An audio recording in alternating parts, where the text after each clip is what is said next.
જો મારા માસી અને મારા મમ્મી મેકઅપ. ઓ હેલો મેડમ, એક સેલ્ફી મળશે? પોતે મેકઅપ કરીને આવી એટલે. હેલો દોસ્તો, કેમ છો? આજે અમે આવ્યા છીએ વિડીયો શૂટ કરવા માટે અને ફોટા પાડવા માટે થોડા અદાણીમાં. તો એક જેવી સાડી પહેરી છે, કલાક સુધી મને ઊભી રાખી, હું ઘરે મેકઅપ કરવા નહીં રહીને પોતે કેટલું તૈયાર થઈને આવી છે. જો અમે 2 વાગે નીકળ્યા ને 2:30 વાગે અહીંયા પહોંચ્યા છીએ અને આ મેડમ જો હજી તૈયાર થાય છે. પોતે મેકઅપ કરીને આવી એટલે. એમાંય હજી છે ને કલાક થઈ જશે. ના પાડી હતી મેં તને, તૈયાર થઈને ના આવતી આપણે થશી તો પોતે તૈયાર થઈને કલાક કરીને આવી. હું અડધો કલાક ઊભી રહી ગયા, ના જોયું? ઓહો, પસીનો થઈ ગઈ એમ. અરે તો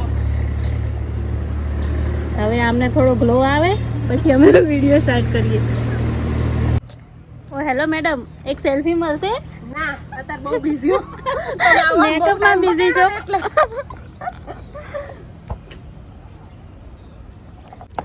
કોમ્પેક્ટ થઈ ગયો, હવે લિપસ્ટિક થશે. તારી લિપસ્ટિકો બહુ ડાર્ક હોય નહીં બધી. હા, અમારે શું બહુ સરસ હોઠ હે ને, એકદમ પિંક પિંક, એટલે અમારે ડાર્ક ની જરૂર ના પડે. તમારે મારે શું કહેવાય, લાઇટ લગાવું ને લિપસ્ટિક તો બી ડાર્ક થઈ જાય એવા લિપ્સ છે મારા. જો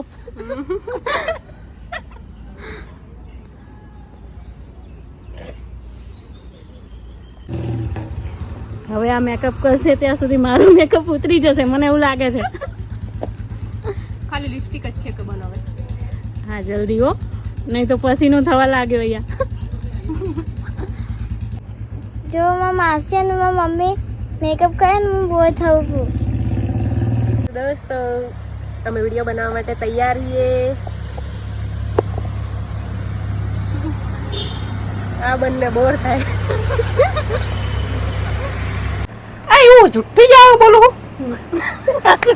ના, હું ચુડેલ જેવી લાગુ? ના, કેમ શું થયું? બધા મને એમ કહે છે કે તું તારી મોટી બેન જેવી લાગે છે.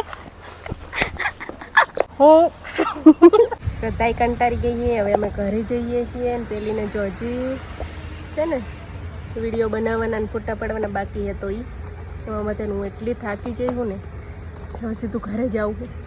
આ મેકઅપ કેવા થઈ છે? જો અમે ઘરે જઈએ હી, હવે સ્ટેન્ડમાં એક જ વિડીયો બનાવ્યો, ખોટું લઈને આવ્યા હી. કમેન્ટ તો કરતા જ નહીં, કેમ કે ખબર હે કે નહીં ગમ્યો હોય. ચલો મળીએ બીજા બ્લોગમાં.